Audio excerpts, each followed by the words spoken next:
Dalam kegiatan penanganan bencana dan pertolongan pertama berbasis masyarakat, Palang Merah Indonesia Kabupaten Bojonegoro bersinergi dengan program TMMD ke-110 Kodim 0813 Bojonegoro.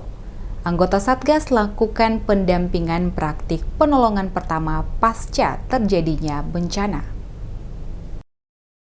Pada pelaksanaan praktik pertolongan pertama dalam kegiatan penanganan bencana dan pertolongan pertama berbasis masyarakat, program TMMD ke-110, Kodim 0813 Bojonegoro, anggota Satgas ikut serta mendampingi praktik pertolongan pertama di Balai Desa Jatimulyo. Seperti yang dilakukan Sersan 1 Maskun, anggota Satgas TMMD ke-110 Kodim 0813 Bojonegoro yang ikut serta mendampingi berlangsungnya kegiatan tersebut. Dan dengan adanya sosialisasi penanggulangan bencana dan pertolongan pertama berbasis masyarakat, dinilai dapat memberi wawasan kepada masyarakat agar sigap saat terjadinya bencana di sekitarnya.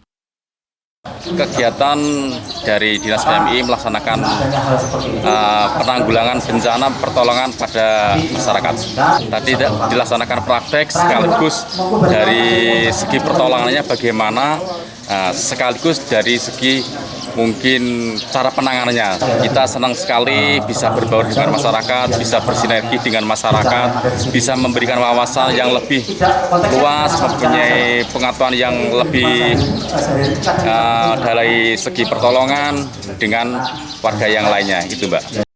Sersan 1 Maskun mengaku senang dirinya dapat turut serta membaur dan bersinergi dengan masyarakat di Desa Jatimulyo.